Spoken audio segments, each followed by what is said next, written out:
खड़गे साहब, आपका समय आएगा। गार्गे जी, सभापति महोदय, going to get your time. Please wait. गार्गे ji, you are going to get your time. Please wait. Let him speak.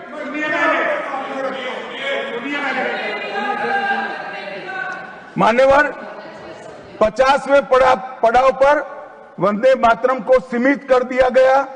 वहीं से तुष्टीकरण की शुरुआत हुई और वो तुष्टीकरण जाकर देश के विभाजन में मान्यवर, मेरे जैसे कई लोगों का मानना है, कांग्रेस पार्टी को पसंद आए ना आए, अगर वंदे मातरम के तुष्टीकरण की नीति के तहत 2 टुकड़े न करते तो देश का बंटवारा नहीं होता और देश पूरा होता। मान्यवर, 50 साल के बाद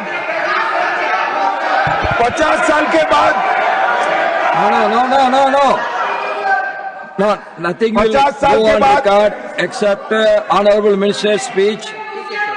Please. मान्यवर, 50 साल के बाद वंदे मातरम 100 साल का हुआ। सबको था कि 100 साल मनाए जाएंगे, 100 साल मनाए जाएंगे, मगर 100 साल हुआ तब वंदे मातरम का महिमा मंडन का सवाल ही नहीं था, क्योंकि वंदे मातरम बोलने वाले जो सारे लोग थे उनको इंदिरा जी ने जेल में बंद कर दिया। इस देश में आपातकाल लगाया गया। विपक्ष के लाखों लोगों को, लाखों समाज सेवियों को, स्वयंसेवी संगठन के लोगों को जेल में भर दिया गया। कोई कारण के बगैर अखबारों पर ताले लगा दिए गए। यहां तक कि आकाशवाणी में उस वक्त एक ही माध्यम था, आकाशवाणी में किशोर कुमार की आवाज ही नहीं आती थी, ड्यूएट गाने भी लता जी की आवाज में ही आते थे। मान्यवर, पूरे देश को जब वंदे मातरम 100 साल का हुआ, पूरे देश को बंदी बनाकर रख दिया। और कल 150वां साल है। 150वें साल में लोकसभा में चर्चा हुई। साहब, ये कांग्रेस पार्टी की स्थिति देखिए। जिस कांग्रेस पार्टी के अधिवेशनों की शुरुआत गुरुवर टागोर जैसे लोग वंदे मातरम गा कर कराते थे। वंदे मातरम कांग्रेस पार्टी के आजादी के आंदोलन का एक मंत्र बना था। वो वंदे मातरम के महिमा मंडन करने के लिए जब लोकसभा में चर्चा हुई, गांधी परिवार के दोनों सदस्य नदारद थे, दो में से एक भी। वंदे मातरम का विरोध आज भी जवाहरलाल नेहरू से लेकर आज के कांग्रेस के नेतृत्व तक कांग्रेस के खून के अंदर। क्या आप लोगों ने अपने पार्टी का कार्यक्रम शुरू होता, ये आपने पहले कर दिए थे? करते थे। अरे आप तो हर चीज के खिलाफ करते हो। फिर भी आपको मैं बार बार टोकना नहीं चाहता, लेकिन आपको मालूम होना चाहिए, आपका इतिहास ये है कि आप हमेशा देशभक्ति के गाने को, आजादी को और आजादी के लड़ाई के खिलाफ आप थे। कभी भी आप उसके फेवर में नहीं। सर, महात्मा गांधी ने जब 1921 में असहयोग आंदोलन, नॉन कोऑपरेशन मूवमेंट छेड़ा, तो लाखों कांग्रेसी स्वतंत्रता सेनानी भारत माता की जय, महात्मा गांधी की जय और वंदे मातरम का नारा लगाते हुए जेल जा रहे थे। आप क्या कर रहे थे? ब्रिटिशों के पास नौकरी कर रहे थे। निकाल के देखो। अरे, और आप हमको देशभक्ति सिखाते हो, हमको पैट्रियोटिज्म सिखाते हो। अरे, पहले तो आप पैट्रियोटिज्म के नाम से डरते थे और सिर्फ सेवा करना ब्रिटिशरों का जानते थे। इसीलिए अरे माफीनामा पिलाता हूं भाई बाद में, वो तो उनके गुरु का है। सभापति जी, मैं कहना चाहूंगा कि पीएम मोदी जवाहरलाल नेहरू जी का अपमान करने का कोई मौका नहीं छोड़ते और वैसा ही होम मिनिस्टर नहीं छोड़ते, क्योंकि उनके पीछे पीछे है ना, वो आगे आगे इन्हों पीछे पीछे। तो ये नेचुरली ये हमेशा कि इसीलिए वो हमेशा कांग्रेस का गिला करते हैं और हमारे पार्टी के बारे में, नेताओं के बारे में, यहाँ तक कि हर कांग्रेस के लीडर का अपमान करने का मौका नहीं छोड़ते। लेकिन मैंने प्रधानमंत्री का भाषण सुना और उन्होंने नेहरू जी पर आरोप लगाया और कहा कि 1937 में नेहरू जी के नेतृत्व में कांग्रेस पार्टी ने मूल वंदे मातरम गीत से महत्वपूर्ण पद हटा दिए थे। अभी जिसका जिक्र उन्होंने किया, यहां तक भी किया कि मुसलमानों का नाम लेके उनको डर के वो हटा दिए, ये भी कहा उन्होंने। सर, ये बातें आप अब बता रहे हैं, जब आप मुस्लिम लीग के साथ मिलकर गवर्नमेंट किए, श्यामा प्रसाद मुखर्जी और मुस्लिम लीग मिलके आपने बंगाल में जो गवर्नमेंट की, कहाँ गया था देशभक्ति? कहाँ गया था आपका देशभक्ति? कहाँ थे आप लोग? क्या देश के लिए कोई? अरे ये लोग, अरे पढ़ो, आपका इतिहास मालूम होता है। सर, प्रधानमंत्री जी ने सुभाष चंद्र बोस को नेहरू जी की चिट्ठी का, सर प्रधानमंत्री जी ने सुभाष चंद्र बोस को नेहरू जी की चिट्ठी का भी जिक्र किया।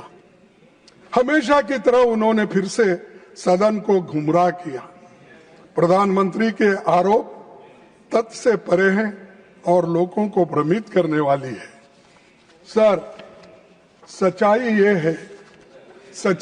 है 16 अक्टूबर 1937 को नेताजी सुभाष चंद्र बोस ने गुरुदेव रविंद्रनाथ टैगोर को पत्र लिखा और उनसे पूछा कि कांग्रेस को वंदे मातरम के प्रति क्या रुख अपनाना है।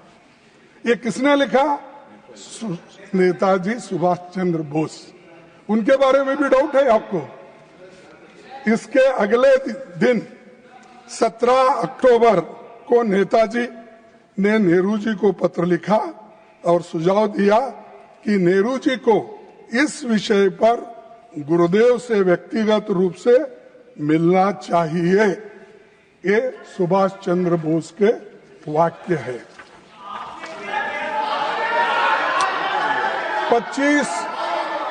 25 अक्टूबर 1937 को नेहरू जी गुरुदेव रविंद्रनाथ टैगोर से मिले और 26 अक्टूबर 1937 को पत्र लिखा, जिसमें मैं कोट करता हूं कि एग्जिबिट 1 मैं इस सदन के पटन पर रखता हूं, वो ताकि अच्छा ढंग से वो पढ़ ले।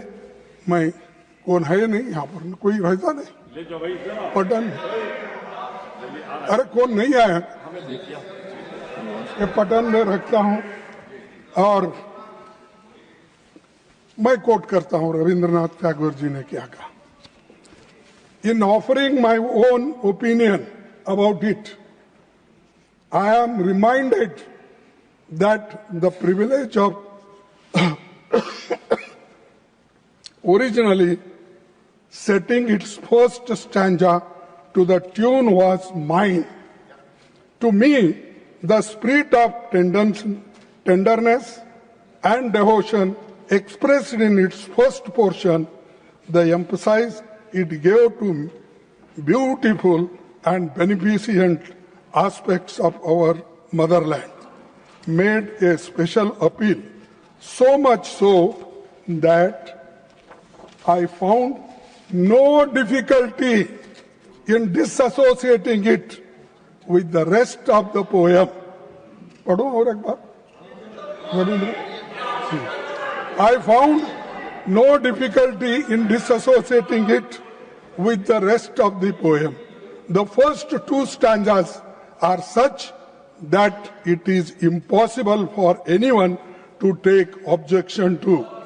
Remember, we are thinking in terms of national song. Remember, Please,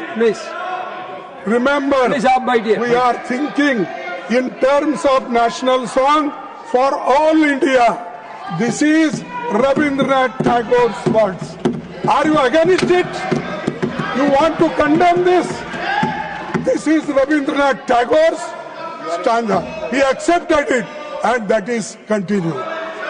सभापति जी, सच्चाई ये है कि कांग्रेस वर्किंग कमेटी ने 28 अक्टूबर 1937 को गुरुदेव की इन्हीं शब्दों को सर्वसम्मति से पारित किया।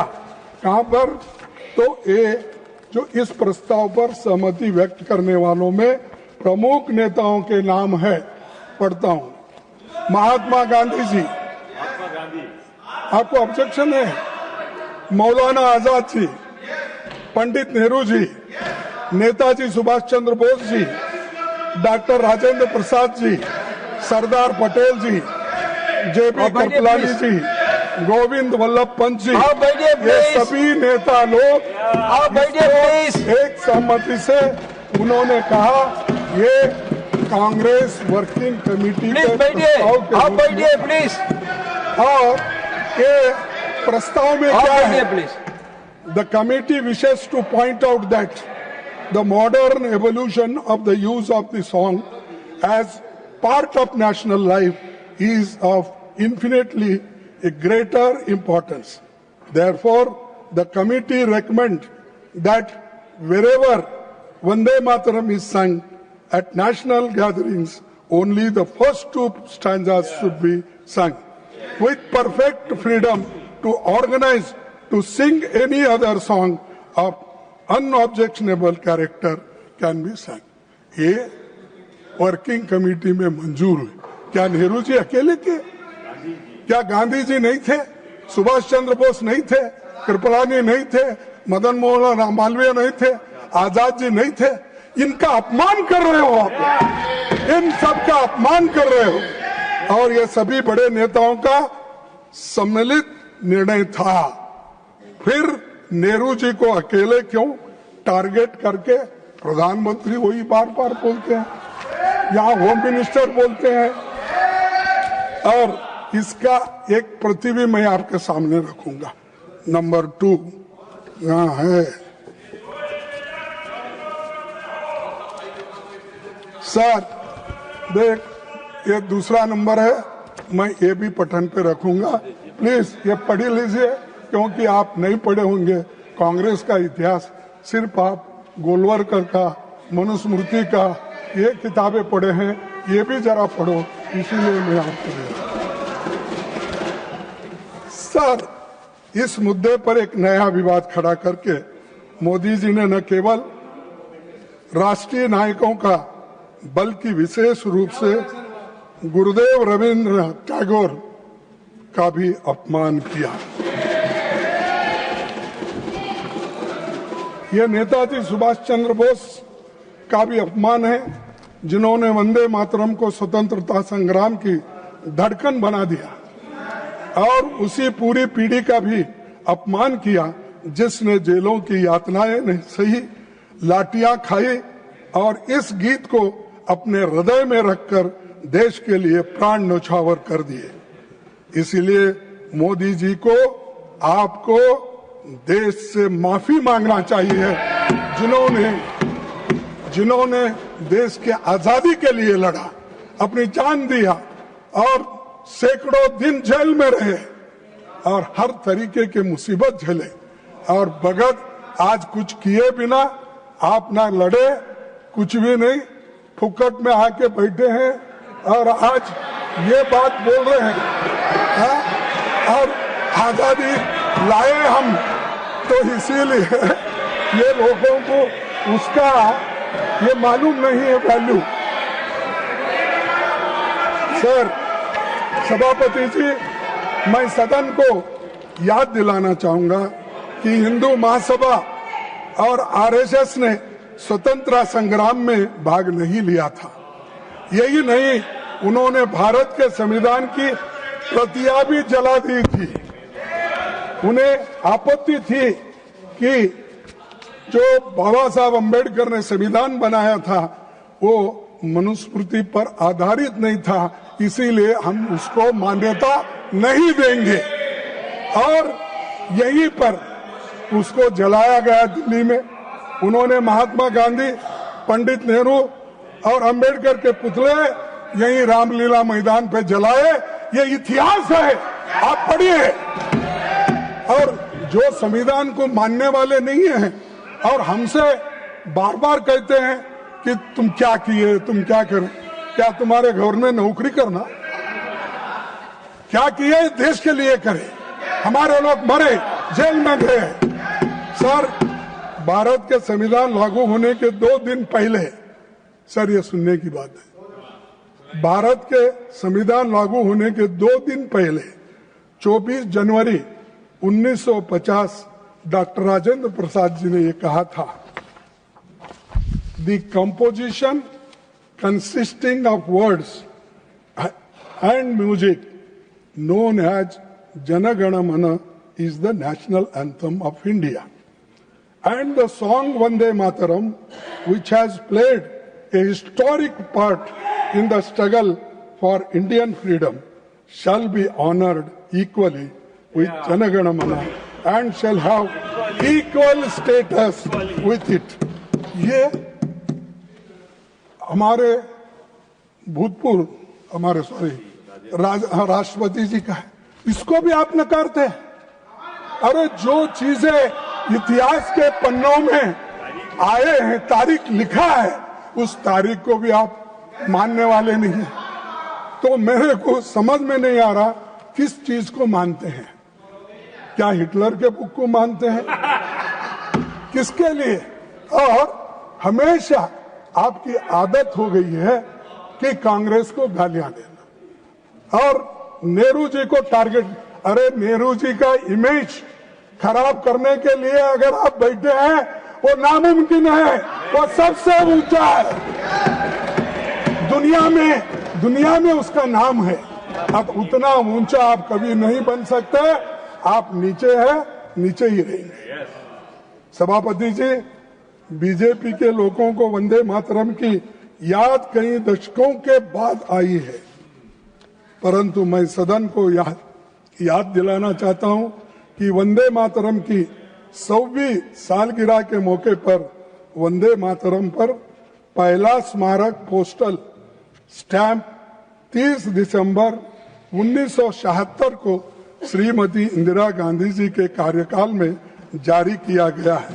वो स्टैंप भी मैं आपको दिखाता हूं, ये भी भेज दीजिए सर। अरे आप लोग देखे नहीं भाई, जरा देख के तो देखो। मुझे अपने सार्वजनिक जीवन के शुरुआती दिनों में एक लोकप्रिय स्टैंप बहुत अच्छे से याद है। मैं उस वक्त कर्नाटक स्टेट में एजुकेशन मिनिस्टर था, तो उस वक्त ये निकाला गया। हम लोग भी वहां पर स्टेट में इसका फंक्शन करते। आपकी अनुमति से इस स्टैंप की एक प्रति दिखाना चाहता हूं। मैं अभी आपके पास भेज रहा हूं और वो आप उसको जरा देख लीजिए। ये तो इतिहास की बात थी जिसे प्रधानमंत्री जी को समझना चाहिए था। आज की चर्चा का संदर्भ वही होना चाहिए जो देशवासियों को वंदे मातरम की भावना का सही अर्थ और सम्मान समझा सके। सभापति जी, जब देश कहीं बड़ी समस्याओं जैसे आर्थिक संकट, बेरोजगारी, सामाजिक मुद्दे में से जूझ रहा है, तब भी प्रधानमंत्री की दिलचस्पी केवल चुनावी प्रचार में रहता है, ना कहीं ऐसे ध्यान भटकाने के सब चीजें इस सदन के सामने लाकर इसमें अपना समय देते हैं। सर, उन्होंने वंदे मातरम पर बहस केवल बंगाल चुनावों के ध्यान में रखकर ही की है, ये मेरा कहना है। ये उसीलिए तो आपने ये की। इस गलत फहमी में न रहे कि गुरुदेव रविंद्रनाथ टैगोर पर हमला करके असली मुद्दों से ध्यान हटाया जा सके। यह नहीं हो सकता। इस सदन का उद्देश्य यही होना चाहिए कि देश के सामने मौजूद ज्वलंत मुद्दे पर ध्यान केंद्रित किया जाए, क्योंकि भारत माता को सच्ची श्रद्धांजलि तभी होगी जब ये संसद जनता के मुद्दों और उनके समाधान के बारे में बहस करे। ये मेरा कहना है अध्यक्ष महोदय, इसीलिए मैं ये बातें उनके सामने रखी। और दूसरी, सभापति जी, मुझे विशेष रूप से इस सरकार द्वारा भारतीय रुपये गिरते मूल्यों के बारे में कुछ बताना है, क्योंकि $1 की कीमत अब 90 रुपीस, 90 रुपए, इतना गिरा, अब वो नीचे गया। और आपके नेता, जब आप होम मिनिस्टर थे, आपके नेता जो चीफ मिनिस्टर थे, उन्होंने उस वक्त क्या कहा था, ये सुनने की तरह थोड़ी सी टॉलरेंस रखो। जब देश के सामने आर्थिक चुनौतियां खड़ी है, तब वंदे मातरम जैसे राष्ट्रगीत को लेकर राजनीतिक बहस करना केवल ध्यान भटकाने का प्रयास है। असली देशभक्ति वही है जो रुपए की गिरती कीमत और आम जनता की परेशानियों जैसी समस्याओं का समाधान ढूंढे, न कि केवल सिंबॉलिक और भाषणों तक सीमित रहे। आज के प्रधानमंत्री जी थे मोदी जी, और गृह मंत्री जी भी थे उस वक्त हमारे शाह साहब, और 212 में इस मुद्दे पर उन्होंने क्या कहा। इस मुद्दे पर उन्होंने कहा, देश जानना चाहता है किस मुद्दे पे, रुपए की कीमत जो घट रही है और डॉलर जो बढ़ रहा है कीमत उसका। उस वक्त क्या कहा मोदी जी ने, आपको तो मालूम होगा क्योंकि आप तो प्रमुख सलाहकार है और प्रमुख एग्जीक्यूटिव, प्राइम एग्जीक्यूटिव करने वाले नेता है, तो आपको तो पहला चाणक्य, क्या ठीक है, तो इधर भी एक चाणक्य बैठा, इधर भी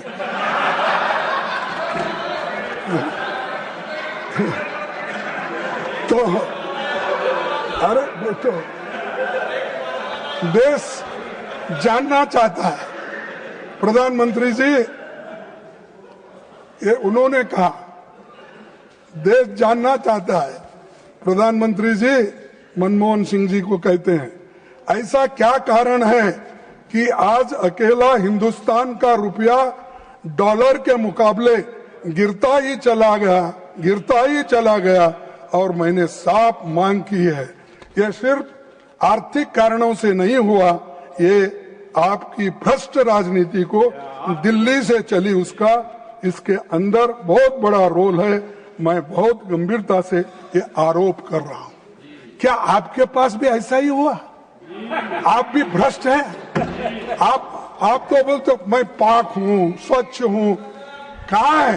ये दर्शाता है आप आज पूरे हिंदुस्तान, पहले जो था उससे बदतर हो गई आपकी गवर्नमेंट, और आज जो उस वक्त 55-60 रुपए था, आज 90 रुपए।